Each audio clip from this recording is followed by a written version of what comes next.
Ethiopia-United States relations are bilateral relations between Ethiopia and the United States. Ethiopia is a strategic partner of the United States in the global war on terrorism. The United States is the largest donor to Ethiopia. In 2008, U.S. foreign aid to Ethiopia totaled $969 million.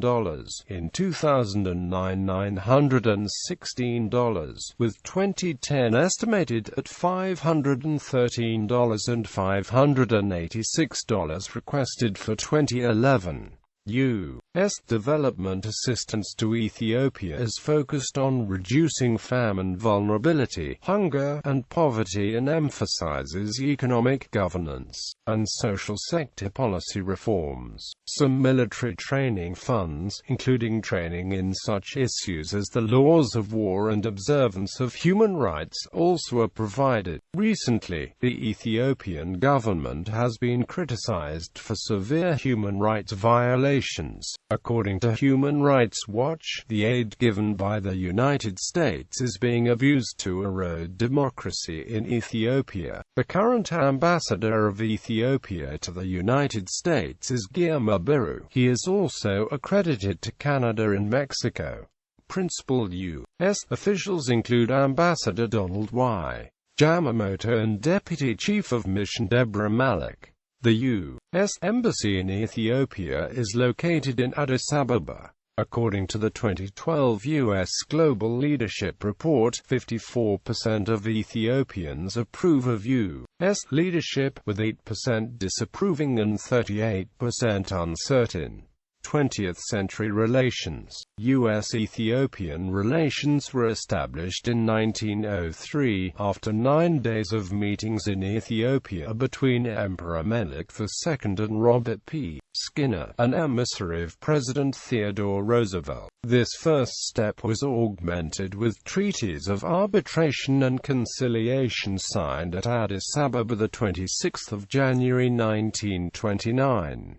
These formal relations included a grant of most favored nation status, and were good up to the Italian occupation in 1935. Walker-Naresh, while visiting the United States in 1927, visited Harlem, where he delivered Rastafari's greetings to the African American community and Tafari's invitation to skilled African Americans to settle in Ethiopia. A number of African Americans did travel to Ethiopia, where they played a number of roles in the modernization of the country before the Italian conquest in 1935. In his autobiography, Emperor Haile Selassie notes that the United States was one of only 5 countries which refused to recognize the Italian conquest of his country. Following the return of Emperor Haile Selassie to Ethiopia, the United States certified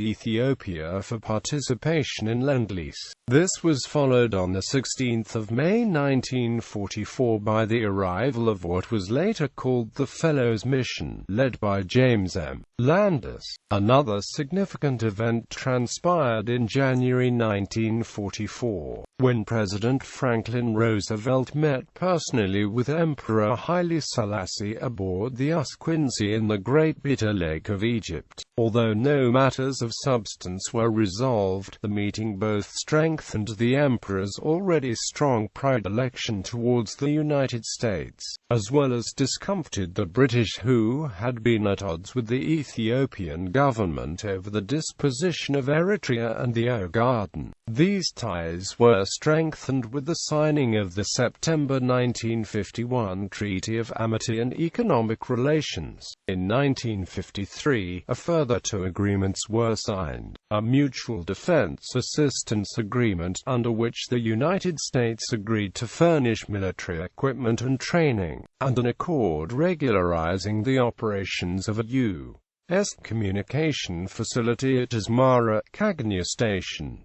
In 1957, then U.S. Vice President Richard Nixon visited Ethiopia and called it one of the United States' most stalwart and consistent allies. In addition, during the 1960s the U.S. Army provided mapping for much of the country of Ethiopia in an operation known as the Ethiopia-United States Mapping Mission. Through fiscal year 1978, the United States provided Ethiopia with $282 million in military assistance and $366 million in economic assistance in agriculture, education, public health, and transportation. Ethiopia was one of the first countries to take part in the American Peace Corps program, which emphasized agriculture, basic education, tourism, health, economic development, and teaching English as a foreign language. The Peace Corps reports that since 1962, when its first volunteers arrived in Ethiopia, a total of 2,934 volunteers have served in that country. U.S. Information Service educational and cultural exchanges were also an important part of the relations.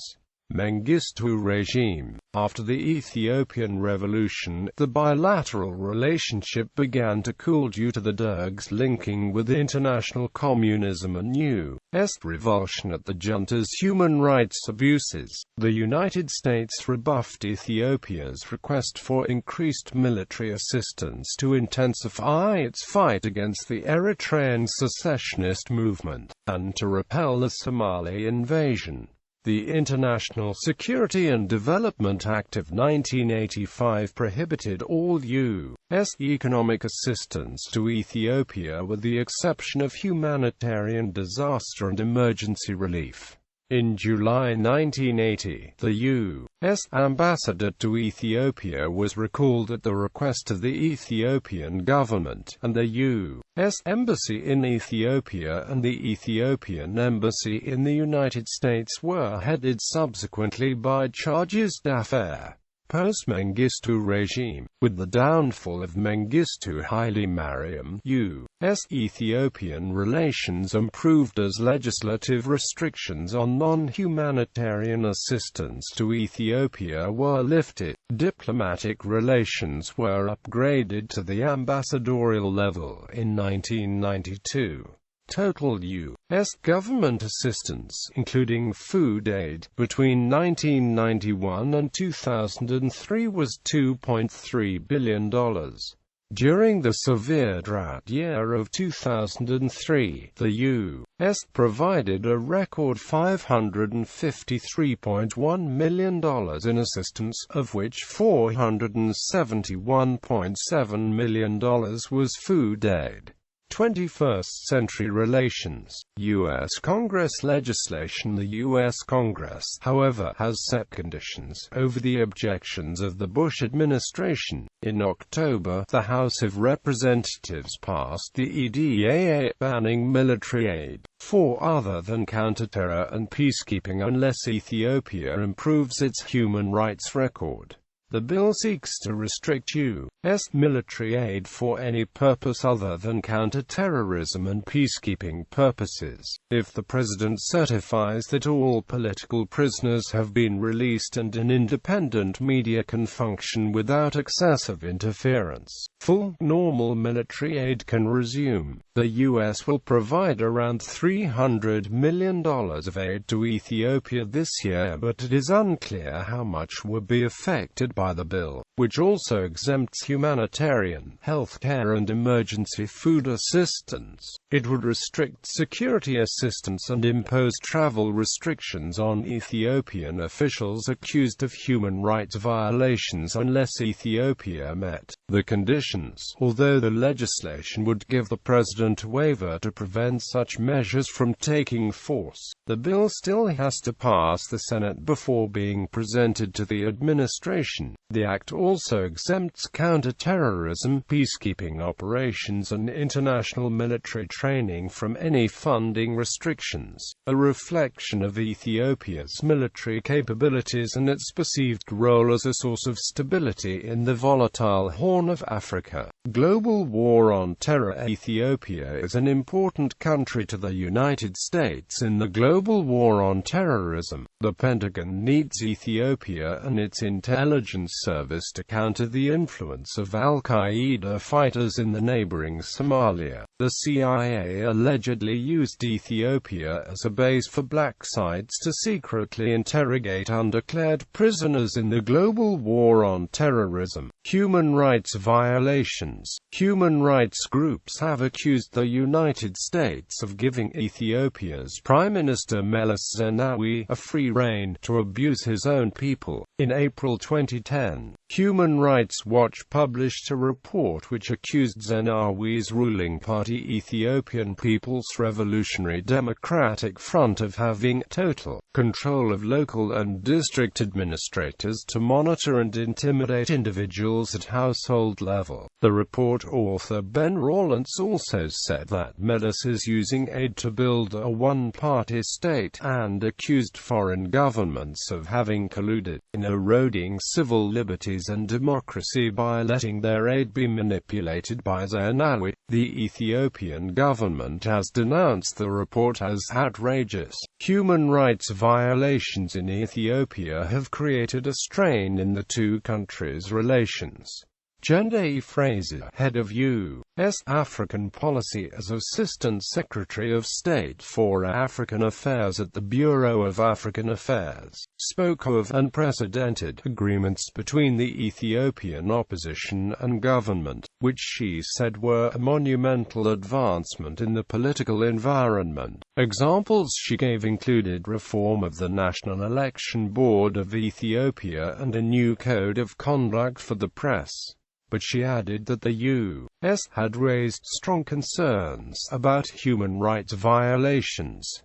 In April 2010, Ethiopia attempted to jam broadcasts of the Voice of America, the U.S. state-run broadcaster. Prime Minister Zenawi accused Voice of America of broadcasting ethnic hatred and compared the broadcaster to the hate speech from Radio Mill Collins, which had helped provoke genocide in Rwanda. The Economist pointed out that the U.S. response to these accusations had been rather muted, probably due to the importance of the U.S.-Ethiopia alliance. During the outbreak of the 2016 Ethiopian protests, the U.S. Embassy in Addis Ababa released a statement in which it said the U.S. government was deeply concerned with the extensive violence. African integration. Barack Obama was the first sitting United States president to speak in front of the African Union in Ethiopia's capital Addis Ababa, on the 29th of July 2015.